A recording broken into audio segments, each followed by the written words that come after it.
I must be the only one here who has never been into a college. And when I say I'm uneducated, I really mean it. I must be the only member of my family who isn't a graduate. I managed to do my inter-science. I got a 3rd division, mushkil se. Anyway, it's nice being in this hall. For a long time, I've been watching the scene in India very carefully.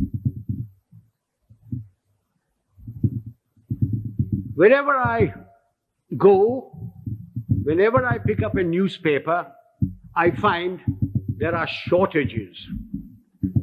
There's a shortage of fuel, there's a shortage of food, there is a shortage of foreign exchange, there is a shortage of housing, shortage of schools, colleges, everywhere. And everybody talks about these shortages. But the one shortage which is responsible for all these shortages is generally glossed over, which is the shortage of leadership.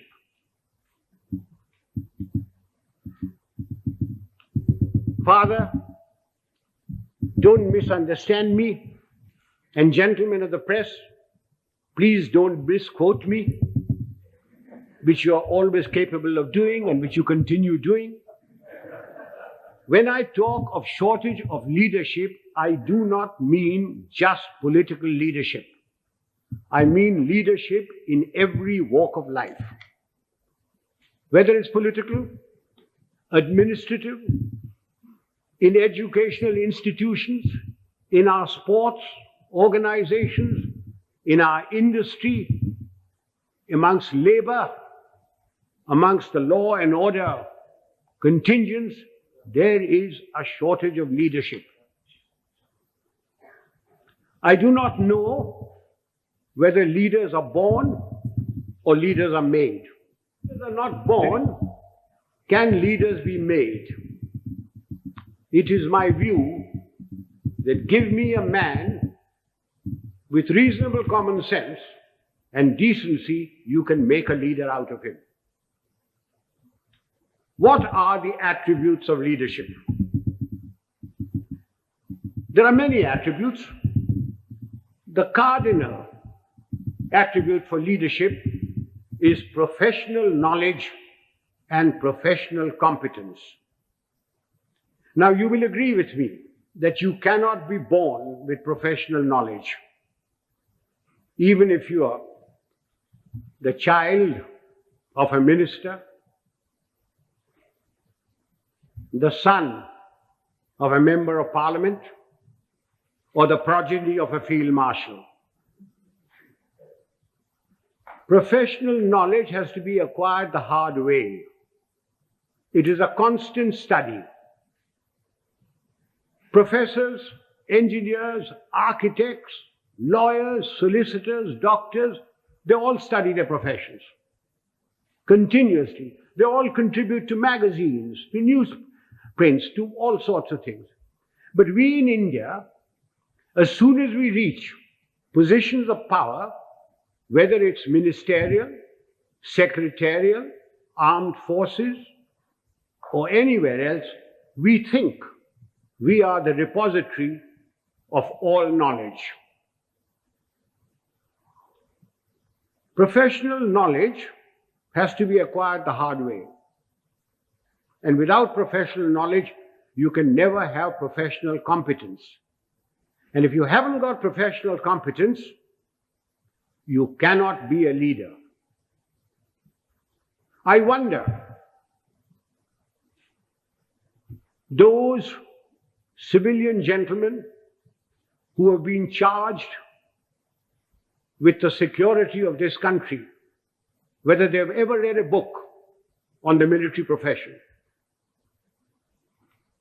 I wonder if they know the difference between a gun or a howitzer.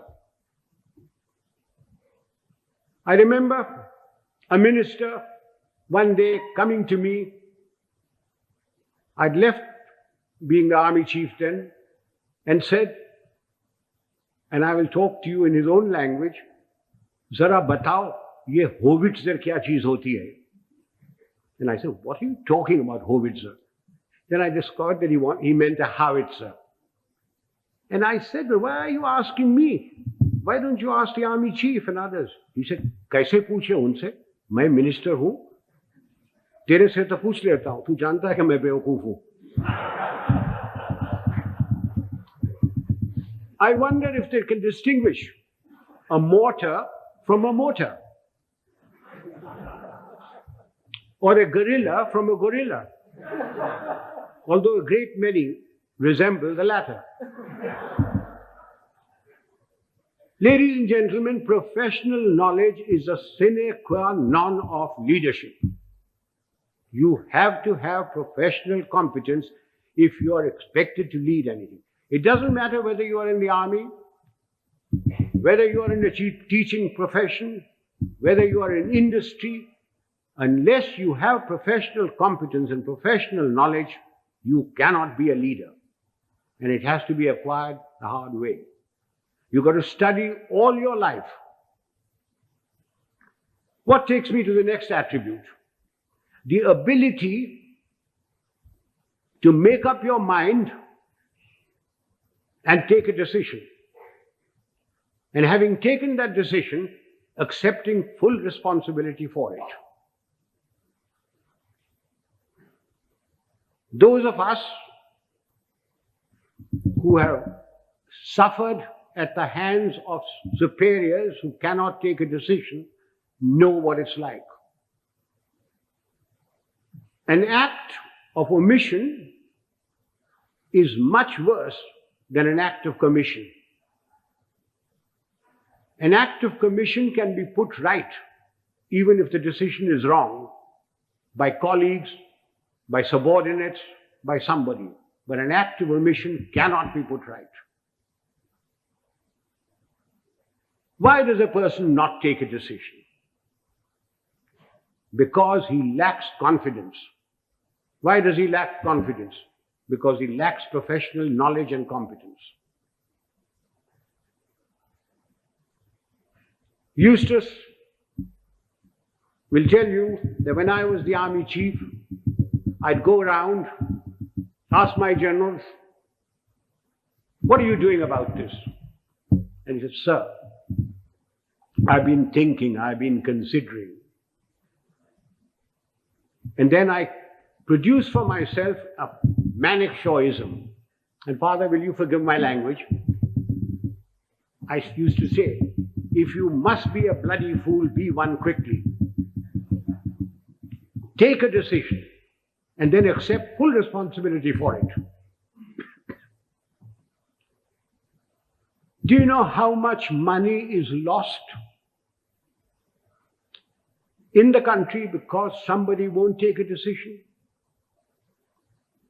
Costs escalate, papers lie in somebody's place for days, for months, for years. And when they finally take a decision, the cost of a project, the cost of something has gone up tenfold. Who suffers? We, the people of India, suffer.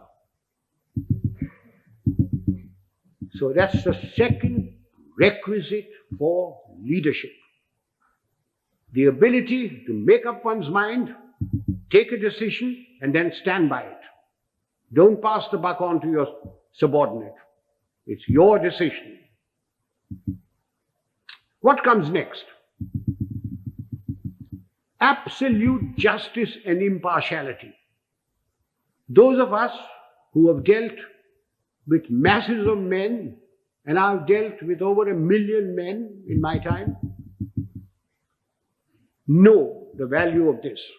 Absolute justice and impartiality. No man likes being punished, and yet men will accept punishment if they know that everybody who commits that sort of a crime gets the same sort of punishment. They will take it stoically. They may not like it. They may not like you. but they will respect you. No man likes being superseded. And yet people will accept supersession if they know that it's been done fairly and they've been superseded by somebody who is better than them. But not because he happens to be a minister's son or related to Father D'Souza or the Field Marshal's wife's current boyfriend. Men will accept supersession. They may not like it, but they will do it. Now, ladies and gentlemen, this is very, very important in our country. We have tremendous pressures. We have large families. We have fathers, mothers, uncles, aunts, nephews, nieces, their fathers, mothers, etc. We have pressures from them. We have pressures from members of parliament. We have pressures from all sorts of people. And we lack the courage to withstand that pressure. This is very important for us in India. And that takes me to the next attribute: moral and physical courage. I do not know which is more important, moral courage or physical courage. Were I talking to a lot of soldiers, I would lay emphasis on physical courage. But since I'm only talking to a handful of soldiers, and mostly civilians, I will lay emphasis on moral courage. What is moral courage? Moral courage is the ability to distinguish right from wrong. And having distinguished that, you must have the courage to stand up and say your piece, irrespective of what your superior thinks, irrespective of your colleagues, irrespective of your subordinates. You must have the courage to say so. A yes man is a horrible man. He must be shunned. He is a disgrace. He may rise very high. He may become a minister.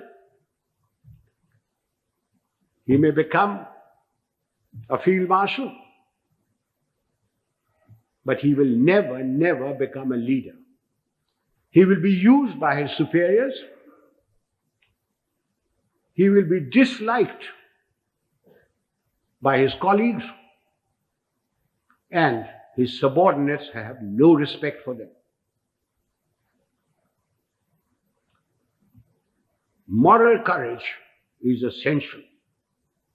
Now, since you wanted to know some examples of moral courage from my past, I will give you a little story. In 1970, when General Yahya Khan put all the pressure on East Pakistan as it was then,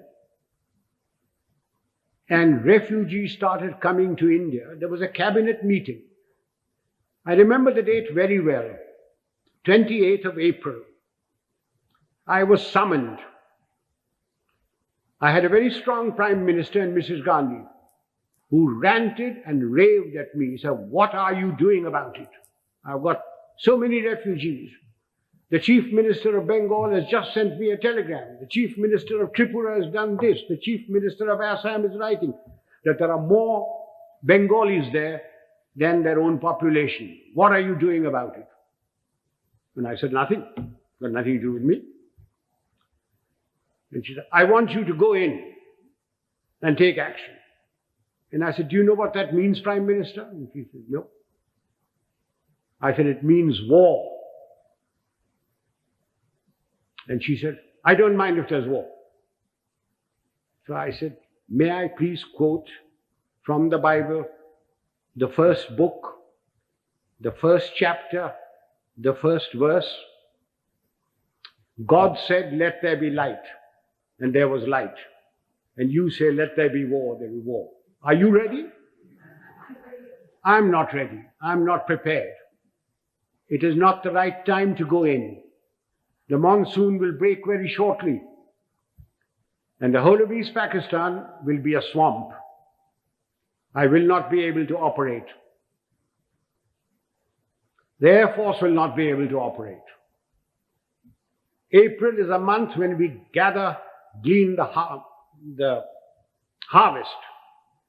And the agriculture minister was Mr. Fakhruddin Ali Ahmed. And I said, I will require every railway wagon, I will require every train, I will require all the road space to move my troops.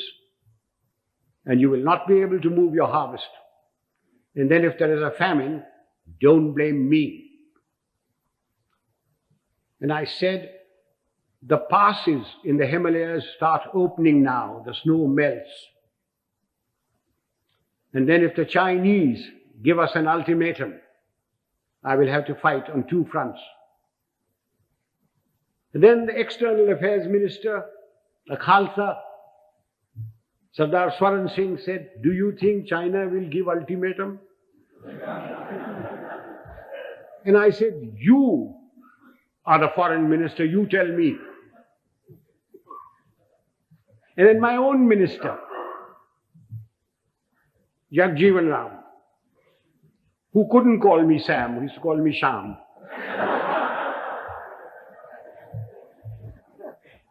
He said, Sham, maan jao na. I said, you can manne ki baat hai. I'm telling you what the facts are. And I said, if you want me to do this, Prime Minister, I guarantee you 100% defeat. Now, Prime Minister, give me your orders. And there was dead silence. And she turned around and said, the cabinet will meet at 4 o'clock. This happened at 10:30 in the morning. So, as the cabinet ministers walked out, I being the junior most man there, was the last to go. She said, Chief, will you stay behind? So I shut the door and I said, Prime Minister, before you speak, do you wish me to send in my resignation on grounds of health, mental or physical? I said, oh, sit down. He said, everything you told me correct? I said, it's my job to fight. It's my job to tell you. If your father in 1962 had me as his commander-in-chief, the country would not have been disgraced. The army would not have been beaten. But the army chief did not have moral courage of turning around and telling him he wasn't ready. So she said, all right, you know what I want? And I said, yes, I know what you want. And I must be allowed to do it my own way. And she said, all right, you know what I want. So ladies and gentlemen, there's a very thin line between becoming a field marshal and being dismissed. I just gave you an illustration of moral courage.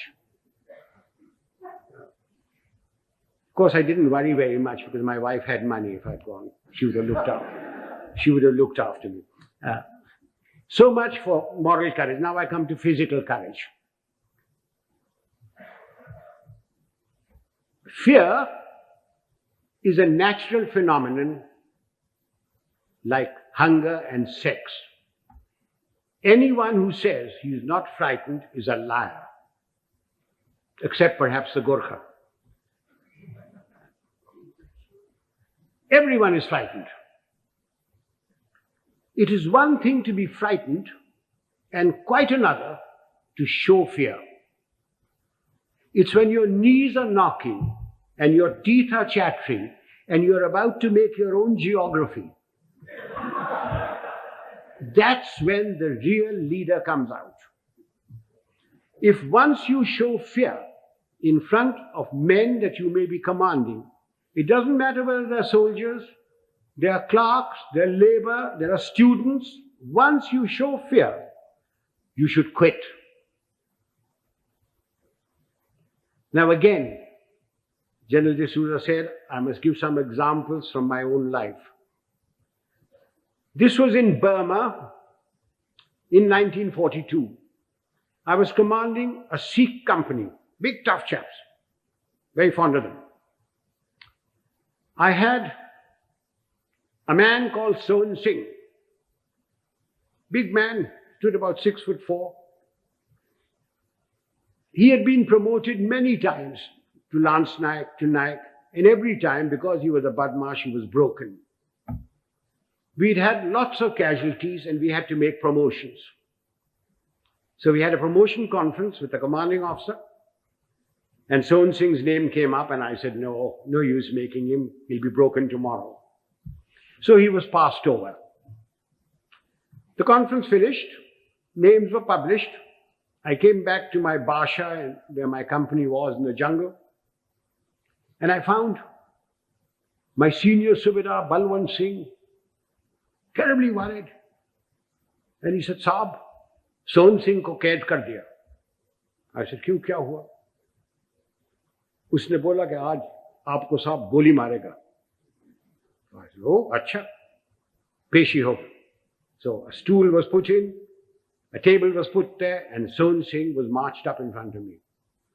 Sohn Singh was at that time a light machine gunner, and light machine gunners carried pistols, and his pistol was taken away from him.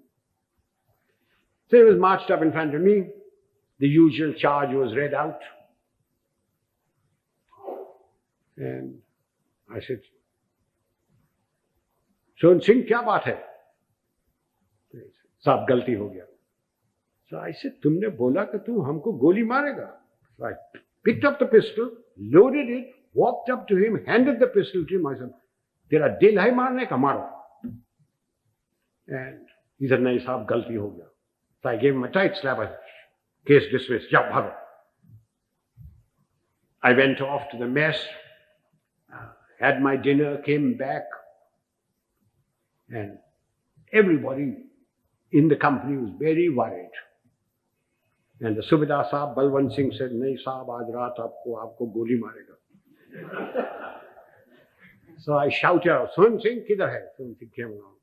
I said, Sohn Singh, aaj raat mera Basha par tum sentry hoga. और कल सुबह 5 बजे 1 मग्गा चाह और 1 मग्गा गर्म पानी दाढ़ी बनाने के लिए. कोई शक?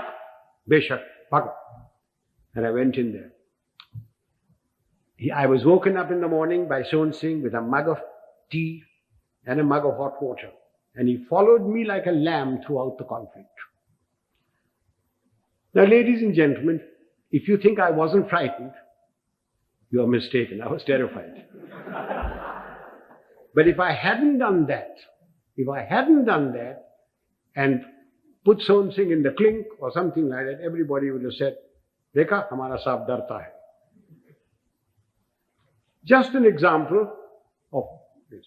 How often during riots and all that, some young sergeant with nothing but a little stick in his hand has walked in and quelled everything by showing courage. So physical courage is essential to leadership. You needn't be foolhardy like I was. I was very young. I don't know whether I do it today. But physical courage is essential. That takes me to the other attribute, loyalty. Now, does loyalty require very much explanation? We all expect loyalty from our subordinates. Do we give loyalty to them? Loyalty is a two-way thing. We expect loyalty, we have to give loyalty. Do we give loyalty to our colleagues? So remember that for leadership, you expect loyalty, you've got to give loyalty. Time is running short. There are other attributes. Remember, leadership is nothing else but management of men and resources. Management of men. Men have problems.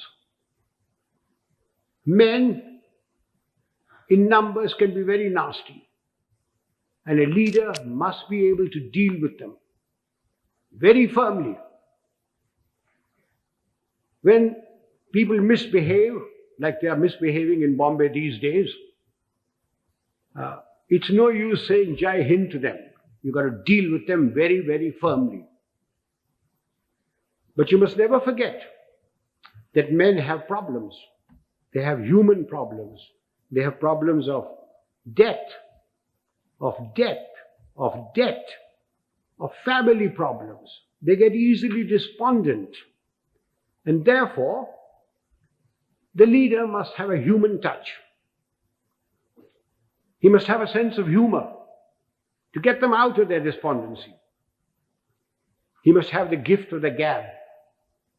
Unfortunately, our leaders have the gift of the gab, but they have no sense of humor. Further, men and women, generally speaking, like their leader to be a bit of a man, a bit of a lad. Take examples from history. Julius Caesar. Julius Caesar, you will agree, he was a great leader. When he came to Rome, the senators used to lock up their wives. Take Napoleon. He had his Josephine and Marie Antoinette and Georgette and Paulette and any number of things. And you will agree he was a great leader. Take the Duke of Wellington. The night before the Battle of Waterloo, in his chambers, there were more women of luscious proportions than staff officers. And he was a great leader. Do you know, sir, a thought has just struck me. All these three people that I've talked about had one thing in common. They all had long noses.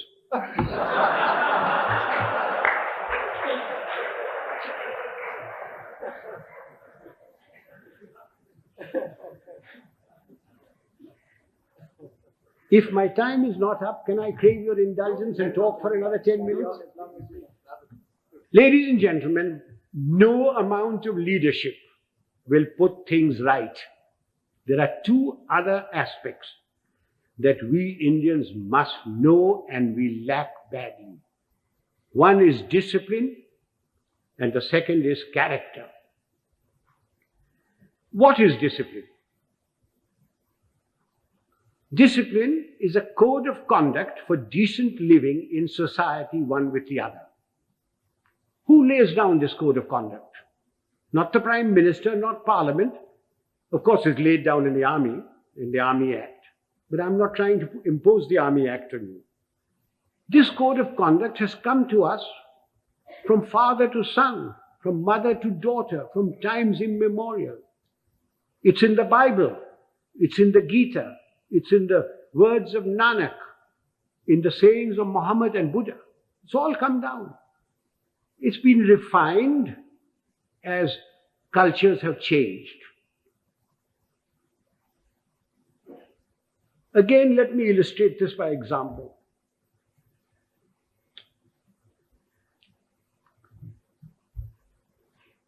Non-punctuality is an act of ill discipline, which is injurious to the state, injurious to its people. Some time ago, sir, I was invited to a university, as also my wife, unlike today.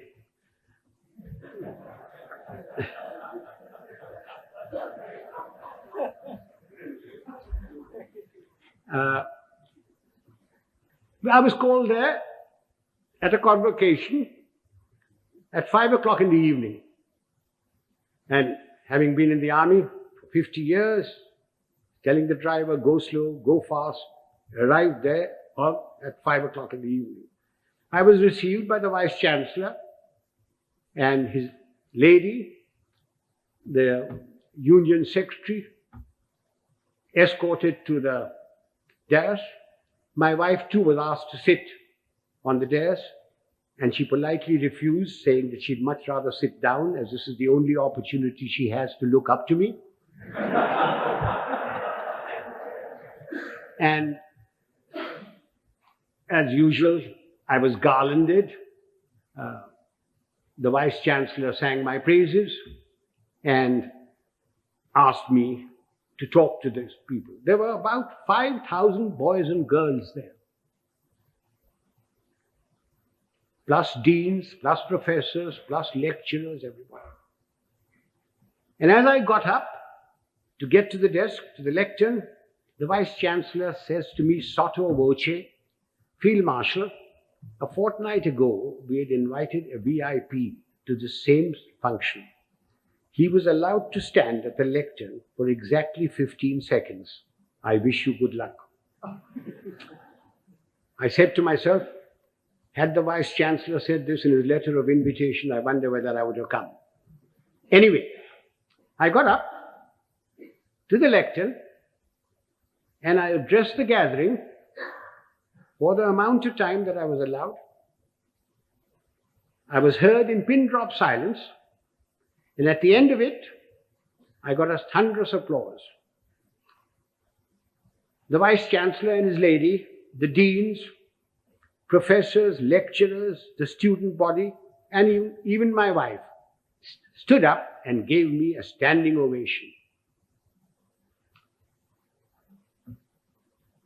I was most relieved.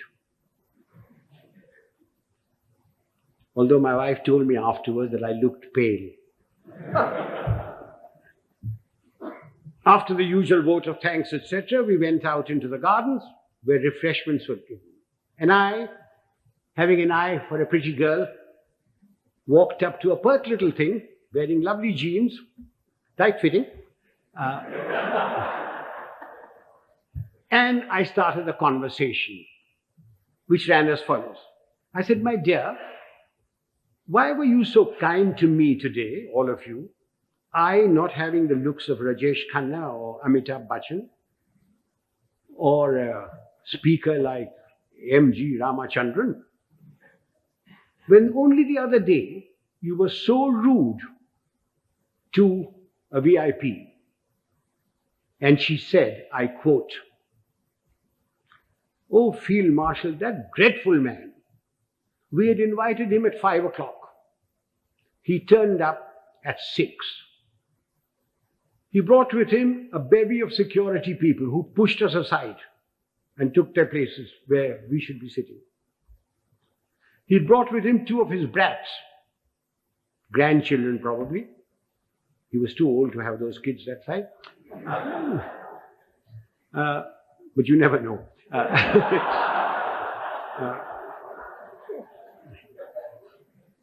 He was received by the Vice-Chancellor and lady. He was the union president garlanded him, and he demanded garlands for his 2 brats. The union president, being very flexible, diverted the garlands for the Vice-Chancellor and his lady to these brats. And then the Vice-Chancellor sang his praises, saying how fortunate we were that he had come here, that he has done so much for the country. And all the while, this man sat there. He had come unwashed, unshaven, wearing a dhoti, exposing 4/5 of his leg, scratching away. And the Vice-Chancellor said that the worthy had been to jail. When he said that, the girl said, I almost shouted he should be there now. Then the Vice-Chancellor asked him to go to the lectern and to talk to us. So he picked up the lemonade or limca or whatever was there, which belonged to his female offspring, and took a sip, which started a howl. When that subsided, the worthy came to the lectern and said, friends and well-wishers, I have not had time to prepare my speech, but my secretary has written something for me, and he produced a whole heap of paper. He said, without any premeditation, without any thought, we made a stay, very short. I unquote. Sir, I thank my lucky stars that 50 years in the army had made me come on time, that I'd been brought up to shave in the morning and shave in the evening if there was a function. That I had a lounge suit on, and although I have very nice legs, I didn't expose them. That I didn't suffer from itch or eczema to indulge in the scratching of the unmentionable.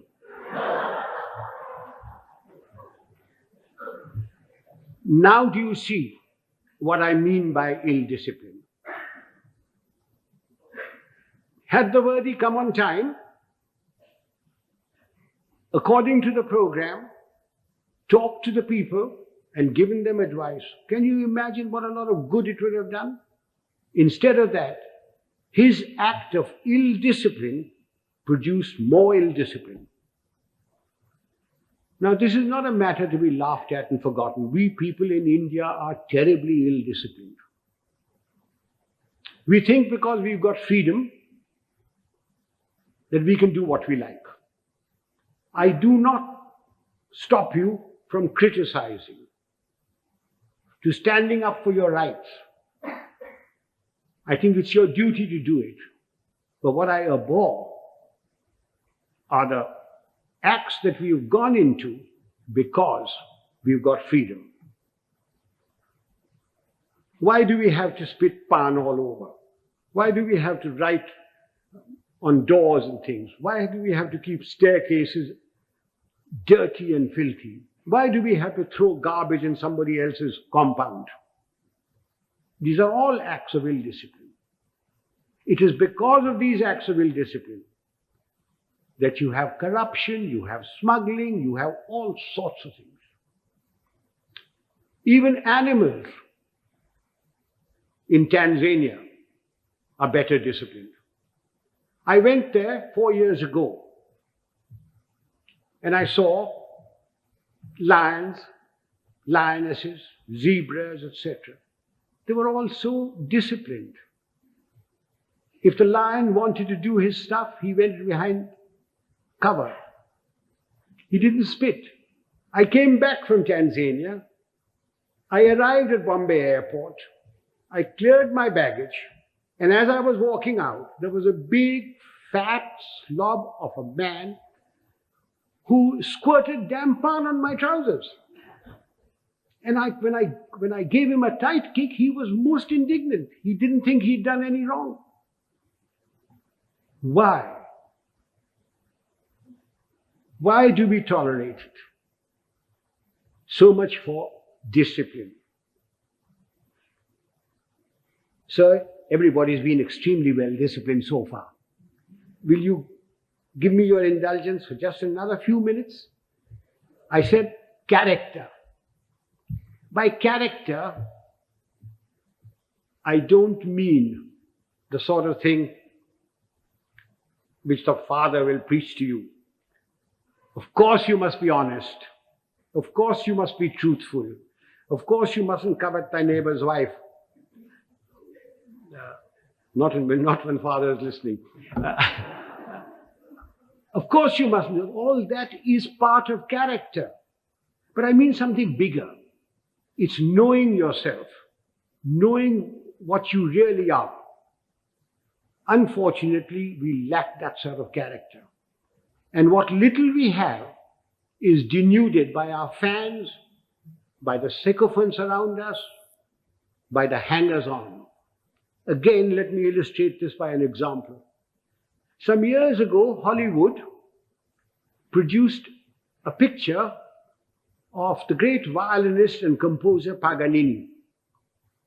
And they got a very handsome actor, tall, good actor, who had some knowledge of the violin to take the part of Paganini.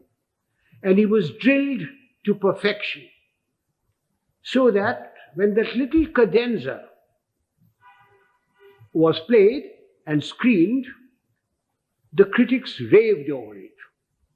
Raved at the movement of his fingers and of his bow. And this man's fans, sycophants, hangers-on, went on telling him that he was greater than Menuhin, greater than Heifetz, greater than Chrysler. And the man started believing it.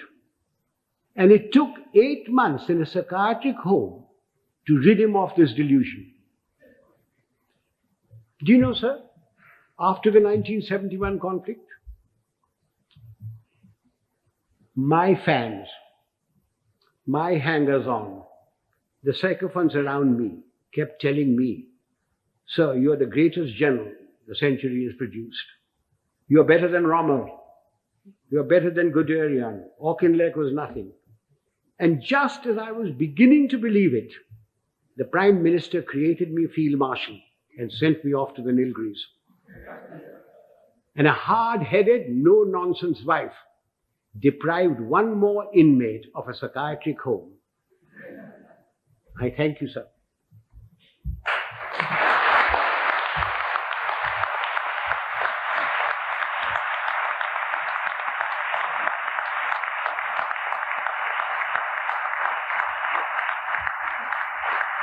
Gentlemen, I'm at your mercy.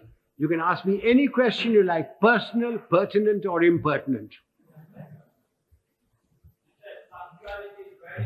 I'm getting deaf, so you'll have to come nearer me. Punctuality is very essential for this. The engagement was announced at 6:30. You're quite right, sir. I was ready. I was told I was going to be picked up at 6 o'clock. I was ready, waiting. In fact, the people who organized the function came up to me. Just came out of my bath and said, "General D'Souza says, please do not come before 6:45. So will you hang around till 6:30 and then we'll bring you here." Not my fault. I was there absolutely on time. Please blame General D'Souza. And he had a reason that everybody works till 6 o'clock. Traffic is also there, and therefore he decided it was going to be 6:45. I would like to add that We got to go into East Pakistan. None. Militarily. You cannot go into anybody's country. But we had 9 million refugees. We, in our own country, are starving. We don't have enough clothes, we don't have enough medical attention, we don't have enough food, we don't have enough schooling. But we had 9 million people, through no fault of our own. The Prime Minister of India, went around the whole world telling everybody that I have nothing against Pakistan. In fact, I want Pakistan to be strong. What crime have we committed that we should have 9 million people of somebody else's country in my country? You Americans, if 2 Indians go there, you kick up a row. You, the French, won't accept anybody coming in. The British don't. Why are you asking me to keep 9 million men? Yahya Khan is your friend, not mine. Please persuade him to take these people back or create conditions so that they go back. If you don't, then I shall have no recourse but to ask, I was a general then, General Manekshaw, to create those conditions. Now, we had no intention, no desire to go there. All we wanted was these people to go back. And they would never go back so long as the Pakistan army was doing what it was in East Pakistan. I certainly spoke about it. I understood the problem as a soldier and also as an Indian. Now, you asked me about Sri Lanka. The number of refugees that have come in, very small. In fact, they don't want to go back. They're being pushed back. If 2 million camels had come in, perhaps we would have had to take some action. Have I answered that question? Would the young lady stand up? Let me look at her. Don't be shy. Oh, thank you, dear. What steps are taken from the moment this is leadership has been our profession for thousands of years. For thousands of years, the army has provided the leadership. From the moment the man joins, he comes into an environment of discipline and somebody who is his leader there, and he learns. We don't have courses for leadership. It is by example. If the general officer commanding in chief comes unshaven, you don't expect the others to be shaven, to come to shave. But because he is shaven, properly washed, properly clothed, everybody else is. If the general officer or the colonel takes bribes, then you don't expect his people not to take bribes. But he doesn't take bribes. Now you ask me, why doesn't he take bribes? Everybody else in India does. And the answer is very simple. It's environment and also fear. If I gave an order and one man disobeyed it, he could be tried by court-martial and given 2 years imprisonment. If 2 men disobeyed my orders, it is considered as mutiny. He is tried by general court-martial, and given 14 years imprisonment. But in civil life, who cares? The policeman takes a bribe. The inspector takes a bribe. Somebody disobeys orders, what happens? You suspend him. He gets a writ petition by paying 25 rupees to any vakil. His case drags on. Eventually, he is reinstated, probably gets promotion. But in the case of the army, there's an environment from the moment he joins, plus fear. There is great fear.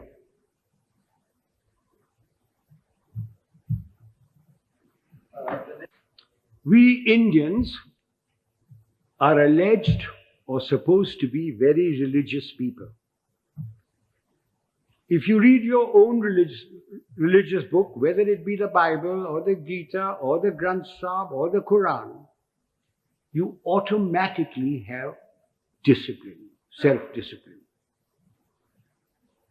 From your childhood, if your parents are doing their duty, you get discipline into you.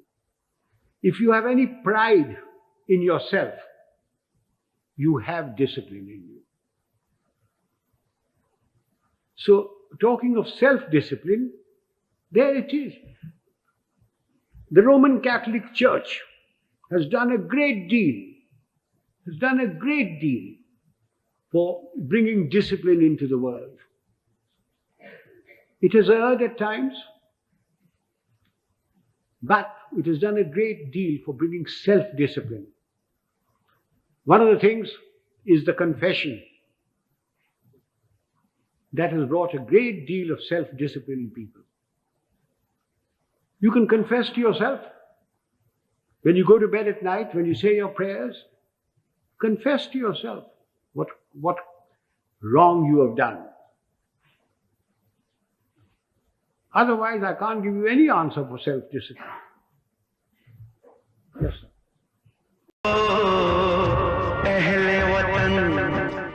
हम अपना फर्ज निभा के चले कभी बुझी